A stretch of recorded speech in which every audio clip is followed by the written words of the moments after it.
बीच पक्ष और विपक्ष की लड़ाई अपनी जगह है। सीटों के बंटवारे को लेकर अभी से सहयोगी दलों में खींचतान शुरू हो गई है।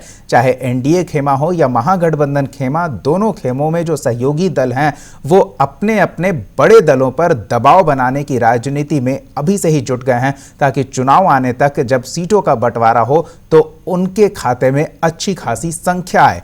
इसको लेकर महागठबंधन खेमे में काफी खींचतान चल रही है। ये रिपोर्ट देखिए। बिहार विधानसभा का चुनाव इसी साल होना है। स्वाभाविक है सभी पार्टियां ज्यादा से ज्यादा सीट जीतने की कोशिश में है, लेकिन गठबंधन में ज्यादा सीट मिले किसे, ये भी एक नई मशक्कत है। कांग्रेस ने आरजेडी पर ज्यादा सीट देने को लेकर दबाव बनाना शुरू किया है।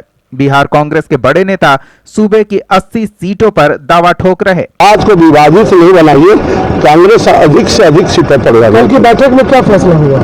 कल की बैठक में परसों की बैठक में बस यही कि अधिकाधिक सीटों पर अभी हम लोग आकलन कर रहे हैं कि कौन सी सीटें हमारे पक्ष में जाएगी, कौन सी सीटें नहीं आनी चाहिए और कहां हम लड़ने में सक्षम। कांग्रेस में इतनी शक्ति है कि कम से कम 100 सीटों पर मजबूती से वो चुनाव लड़ सके। कांग्रेस आकलन कर रही है। तो पिछले आपके पास इतने उम्मीदवार हैं कि आप 80 या 100 सीटों पर उम्मीदवार उतरेंगे? जी हाँ, उम्मीदवारों की संख्या काफी है। या 41 में 15 सेकंड से 27 सीट लेकर आए थे, तो हमें 80 पर लड़ना होगा। हमारे उम्मीदवार ताकतवर उम्मीदवार है उन सीटों पे।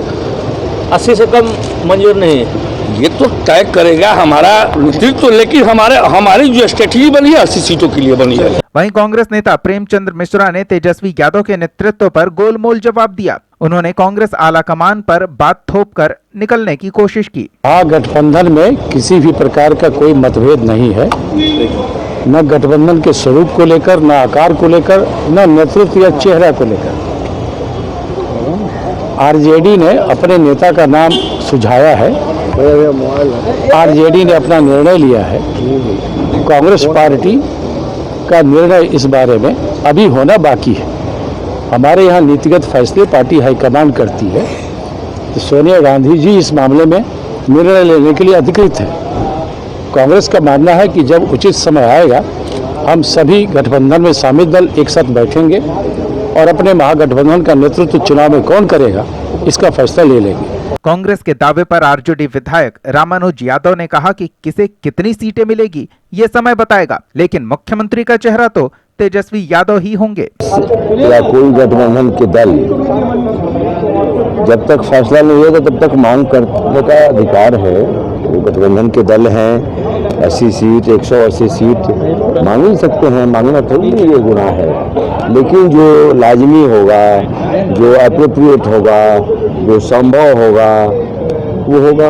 बिहार में एनडीए की लड़ाई महागठबंधन से होने वाली है। दोनों खेमों में सीट शेयरिंग को लेकर घमासान अभी से जारी है। बिहार कांग्रेस ने 80 सीटों पर दावा ठोककर आरजेडी पर दबाव बनाने की कोशिश की। अब देखना है कि आरजेडी नेतृत्व कांग्रेस को कितना भाव दे रही है। ओंकार आवामी के लिए पटना से रोहित यादव की रिपोर्ट। तो सभी दल की ये ख्वाहिश है कि अपने सहयोगियों के बीच रहते हुए भी उसके कद में बढ़ोतरी हो, उसके संख्या बल में बढ़ोतरी हो, और शायद यही वजह है कि कांग्रेस चुनाव से इतने पहले महागठबंधन खेमे में अपने सीटों की संख्या को लेकर दावा ठोकने में जुट गई है। लेकिन नेतृत्व वाला चेहरा किसका होगा, इसको लेकर गोलमोल जवाब दे रही है। पटना स्टूडियो का रुख करते हैं। मनोज जी, संख्या को लेकर सहयोगियों के बीच खींचतान शुरू हो चुकी है। महागठबंधन की अगर खास तौर पर बात करें तो कांग्रेस ने तो एक संख्या भी लेकर दावा ठोक दिया है।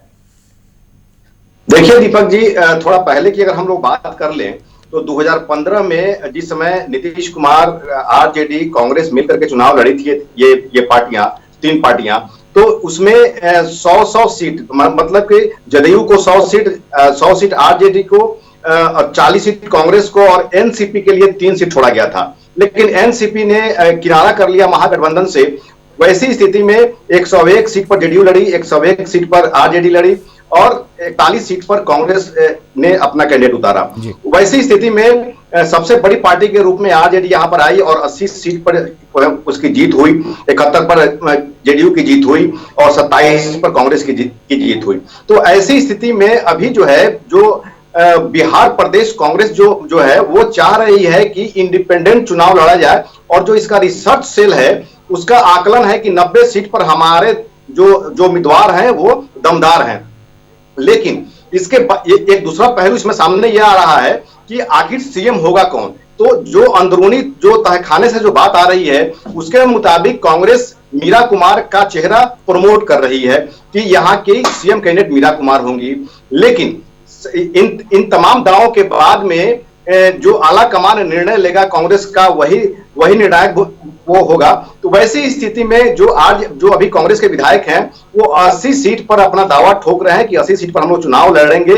चुनावी साल है, प्रेशर पॉलिटिक्स होता है, लेकिन आरजेडी के साथ में अगर लड़ना है तो जाहिर सी बात है कि आरजेडी ने जिस तरह से कह दिया है कि महागठबंधन में सीएम कैंडिडेट तेजस्वी यादव ही होंगे, तो इसको लेकर के भी कहीं ना कहीं भ्रांतियां अब नहीं होनी चाहिए अगर महागठबंधन में जो भी पार्टियां आती हैं। लेकिन जिस तरह से कांग्रेस ने दावा ठोक दिया है 80 सीट पर, तो ये तो आने वाला समय बताएगा कि फिर कौन कौन पार्टी रहते हैं, ये कौन कौन पार्टियां रहती है, ये महागठबंधन में कौन निकलती है पार्टी, तो ये तो आने वाला समय बताएगा और उस समय ये पता चलेगा कि सीटों का बंटवारा कैसे होता है। लेकिन इस बीच अपने अपने दल को और दमदार बढ़ाने के लिए दावेदारी शुरू हो चुकी है।